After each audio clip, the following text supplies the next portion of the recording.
Méditation du 22 mars. Malentendus familiaux. Le Seigneur a mis le Jourdain pour frontière entre nous et vous, fils de Ruben et fils de Gad. Vous n'avez aucune part au Seigneur, et à cause de vos fils, nos fils cesseraient de craindre le Seigneur. Josué 22, le verset 25 dans la version Nouvelle Bible Second. La guerre était terminée. Les fils de Ruben, de Gad et de la demi-tribu de Manassé devaient retourner à Galaad, de l'autre côté du Jourdain, pour prendre possession de leur territoire, comme Moïse l'avait ordonné. Pour que les générations futures ne soient pas séparées les unes des autres, ils ont décidé de construire un monument. Cela a suscité jalousie, suspicion et critique parmi les autres tribus. Était-ce un autel apostat? Ne vous laissez pas emporter par la jalousie ou les jugements hâtifs. Ce malentendu a presque failli se terminer par une guerre civile. Combien de querelles naissent de simples malentendus, même entre personnes animées des meilleures intentions? Heureusement, ils ont décidé de vérifier la rumeur avant d'accuser davantage. Les deux parties étaient responsables de ce malentendu, tant ceux qui ont porté un jugement hâtif que ceux qui ont construit sans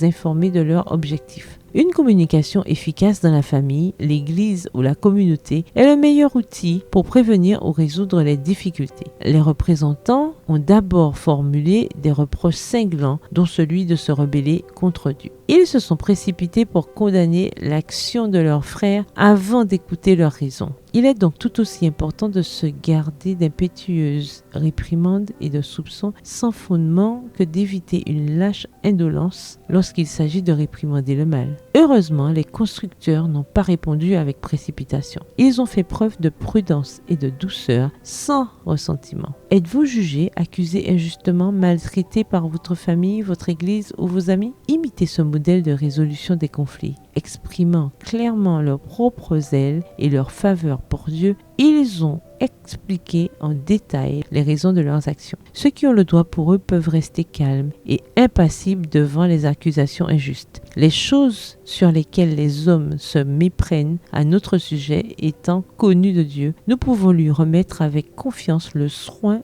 de ce qui nous concerne. Pour leur part, les accusateurs ont accepté les explications et ont été convaincus de la sincérité de leurs frères. Admettez aujourd'hui les erreurs commises, acceptez la vérité et n'essayez pas de convaincre les autres de vos propres raisons. Bonne journée, que l'Éternel vous bénisse.